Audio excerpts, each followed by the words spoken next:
సమ్మయ్య గారికి, సోదరి శ్రీలత గారికి, అట్లానే తమ్ముడు వెంకటేష్ గారికి, వేదిక ముందున్నటువంటి మొత్తం కార్యనిర్వాహక కమిటీ సభ్యులందరికీ, వివిధ ఏరియాస్ నుండి వచ్చినటువంటి వైస్ ప్రెసిడెంట్స్కి, అక్కడ ఉండేటటువంటి బాధ్యులకి అందరికీ పేరు పేరున హృదయపూర్వకంగా నా నమస్కారాలు తెలియజేస్తా ఉన్నాను. ముఖ్యంగా ఈరోజు మీ అందరికీ మనస్ఫూర్తిగా నేను కృతజ్ఞతలు తెలియజేస్తా ఉన్నాను. ఎందుకంటే ఒక క్లిష్టమైన పరిస్థితులలో మీరు దగ్గరుండి మీ గౌరవాన్ని కాపాడే విధంగా మేము మిమ్మల్ని హక్కున చేర్చుకుంటామని చెప్పి నన్ను హెచ్ఎంఎస్లో గౌరవాధ్యక్షురాలుగా ఎన్నుకున్నందుకు హృదయపూర్వకంగా హెచ్ఎంఎస్ కార్యవర్గ సభ్యులందరికీ కూడా నేను మనస్ఫూర్తిగా నా ధన్యవాదాలు తెలియజేస్తా ఉన్నాను. గత 20 సంవత్సరాలుగా ప్రజా జీవితంలో ఉన్నటువంటి నేను అనేక సందర్భాల్లో అన్ని కార్మిక వర్గాలతోని చాలా క్లోజ్గా పనిచేస్తూ వారి యొక్క సమస్యల మీద మాట్లాడటం, ప్రభుత్వంలో అధికారంలో ఉన్నటువంటి సందర్భంలో వాళ్ళు కనీసం రిప్రజెంటేషన్ ఇవ్వకున్నా వాళ్ళు ధర్నా చేయొద్దు, వాళ్ళకి ఇబ్బంది కావద్దు అని గౌరవనీయులు ఆనాటి ముఖ్యమంత్రి వర్యులు కేసీఆర్ గారి దగ్గర ఉండి అనేక మంది సమస్యలు పరిష్కరించడానికి చిత్తశుద్ధితో నేను ట్రై చేయడం జరిగింది. మరి ఆ అనుభవాన్ని అంతా కూడా ఇవాళ తీసుకొని హెచ్ఎంఎస్ నుండి నాకు ఇచ్చినటువంటి ఈ గౌరవాన్ని కాపాడుకుంటూ కార్మిక వర్గం పక్షాన నిలిచి పనిచేస్తానని ఈ సందర్భంగా నేను ప్రమాణం చేస్తా ఉన్నాను. మరి ఇంగ్లీష్లో ఒక సామెత చెప్తారు, no one can stop the idea whose time has come అని చెప్పి. అంటే ఒక సందర్భం వస్తుంది చరిత్రలో ఎప్పుడైనా కూడా, కాలంలో కొంతమందికి సమయం అనుకూలించి వస్తుంది. ఇవాళ అటువంటి సమయం హెచ్ఎంఎస్కు జాగృతికి కలిసి వచ్చింది. ఖచ్చితంగా రేపటి నాడు సింగరేణిలో జరిగేటటువంటి ఎన్నికలలో ఎట్ ఎనీ కాస్ట్ హెచ్ఎంఎస్ జెండా ఎగరబోతా ఉందని చాలా కాన్ఫిడెంట్తో నేను చెప్తా ఉన్నాను.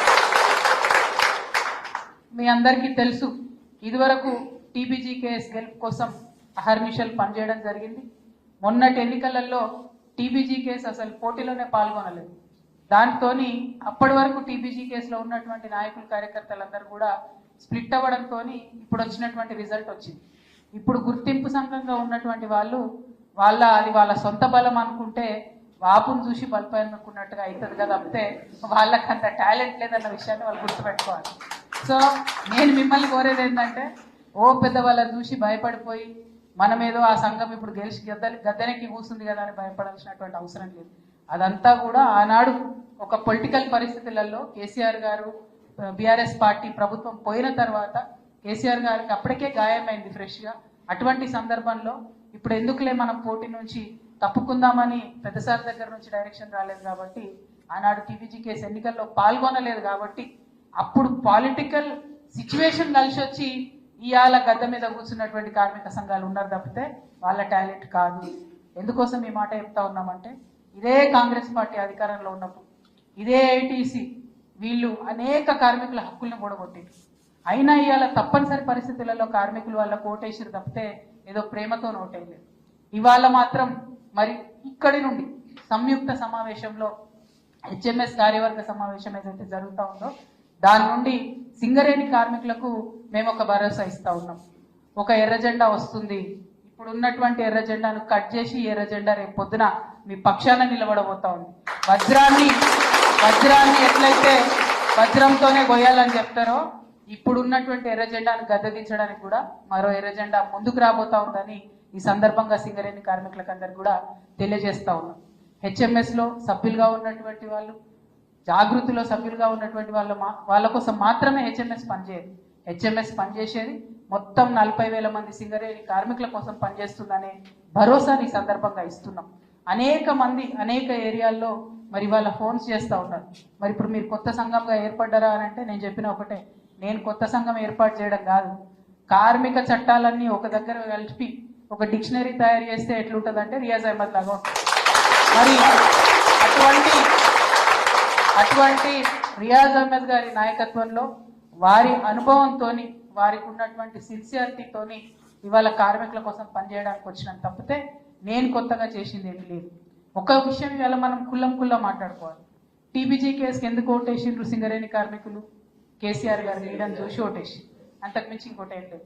ఆనాడు కేసీఆర్ గారికి సింగరేణి కార్మికులకు వారధిగా నేను ఉంటానని చెప్పి కేసీఆర్ గారు ఎప్పుడు ఒక పాలసీ డెసిషన్, ఒక విధానపరమైన నిర్ణయం తీసుకుంటే అది అమలు చేయడానికి అధికారులతోని కూర్చొని ఆనాడు ఒక ఎంపీగా కూడా నేను ఉన్నా కాబట్టి, అట్లనే సీఎంఓలో ఉన్నటువంటి కొంతమందిని కేసీఆర్ గారు అధికారులను అప్పచెప్తే వాళ్ళతో కూర్చొని మన యూనియన్ లీడర్స్ని దగ్గర పెట్టుకొని ఎట్లా కార్మికులకు బెనిఫిట్ కావాలా అని అక్షరం స్టడీ చేసి అది అయ్యేటట్టుగా నా వంతు బాధ్యత నేను చేసిన. మరి ఇవాళ పరిస్థితి ఏంటిది? టీబీజీ కేసుకి ఎందుకు ఓటేయాలి? ఎవరైనా కూడా టీబీజీ కేసు వెనక ఎవరు ఉన్నారు? కేసీఆర్ గారు ఉన్నారు. కానీ అన్ఫార్చునేట్లీ ఇవాళ కేసీఆర్ గారు అధికారంలో లేనప్పుడు టీబీజీ కేసు ఏం చేయాలి? గల్లీలకు వచ్చి కార్మికుల కోసం కొట్లాడాలి. ఇవాళ టీబీజీ కేసు అయినా హెచ్ఎంఎస్ అయినా ఎవరు ఎక్కువ కొట్లాడితే, ఎవరి కార్మికుల పక్షాన ఎక్కువ నిలబడి వారి హక్కులు సాధించుకోగలిగితే వాళ్ళకే సింగరేణి కార్మికులు ఓటేస్తారు తప్పితే ఇంకొకటి కాదు. కాబట్టి టీబీజీ కేసులో ఉన్నటువంటి నాయకులకు కూడా నేను ఈ సందర్భంగా తెలియజేస్తా ఉన్నాను. మీకు అనేక పర్యాయాలు నేను చెప్పిన, మనం కార్మికుల ఇష్యూ తీసుకొని గ్రౌండ్లో ఉండాలి. గవర్నమెంట్లో ఉన్నాం కదా అని గ్రౌండ్ ఇడిచిపెట్టొద్దని చాలాసార్లు చెప్పిన, వాళ్ళు వినలేదు. అయినప్పటికీ ఇంకొక మాట కేసీఆర్ గారు నాకు చెప్పింది పదే, మీ టీబీజీ కేసు నాయకులు కరప్షన్ చేస్తూ ఉన్నారు, తగ్గించుకోమని చెప్పండి అంటే పదే హెచ్చరికలు చేయడం కూడా జరిగింది. అయినప్పటికీ వాళ్ళు మారలేదు. ఇక మూడో అంశం, అనేక సార్లు నేను చెప్పిన 20,000 మంది యువమిత్రులను ఇవాళ మనం ఉద్యోగాలు ఇచ్చి కొత్తగా సింగరేణిలోకి తీసుకున్నాం. మరి ఇప్పుడు వచ్చినటువంటి యువ నాయకత్వానికి కార్మికుల చట్టాల పట్ల అవగాహన, వారికి ఒక నాయకత్వ లక్షణాన్ని అలవాటు చేయాల్సినటువంటి బాధ్యత టీబీజీ కేసు మీద ఉంటుంది. కాబట్టి మీరు కేంద్ర కమిటీలో యువకుల్ని తీసుకోండి, 60-70% యువమిత్రులు నేర్చుకొని ముందుకెళ్ళండి అని పదే చెప్తే కూడా ఏనాడు యువతను ప్రోత్సహించినటువంటి పాపాన టీబీజీ కేసు పోలేదు. ఇవాళ యువతను ప్రోత్సహించలేదు కాబట్టి ఏమవుతుంది? ఇవాళ కార్మికులు, సింగరేణి కార్మికులు అత్యంత అవసరం ఏమున్నది? 20-30 వేల మంది యువకులు ఉంటే అందరికీ చిన్న పిల్లలు ఉన్నారు. వాళ్ళకి అర్జెంటుగా ఏమన్నా ఇబ్బంది ఉంటే హాస్పిటల్కి పోవాల్సిన పరిస్థితి ఉంది. అంటే ఇవాళ హైయెస్ట్ అవసరం సింగరేణిలో హాస్పిటల్ కావాలి. ఒక్క నయా పైసా లేకుండా క్యాష్లెస్గా ఫ్రీగా సింగరేణి కార్మికులకు ట్రీట్మెంట్ కావాలి. ఎన్నడన్నా మాట్లాడిన టీబీజీ కేసు నాయకులు ఈ విషయాన్ని దయచేసి ఒక్కసారి కార్మిక మిత్రులు ఆలోచించుకోవాలి. నిన్నటిదాకా ఉన్న సంఘాన్ని విమర్శ చేస్తున్నాం అనేటటువంటి ఆలోచన కొంతమందికి రావచ్చు, కానీ చెయ్యాలి. మార్పు రావాలంటే, కార్మికులకు మేలు జరగాలంటే ఒక సంఘంలో చేయలేనటువంటి పనులు ఇంకో సంఘం చేపడితేనే మనం ముందుకెళ్తాం.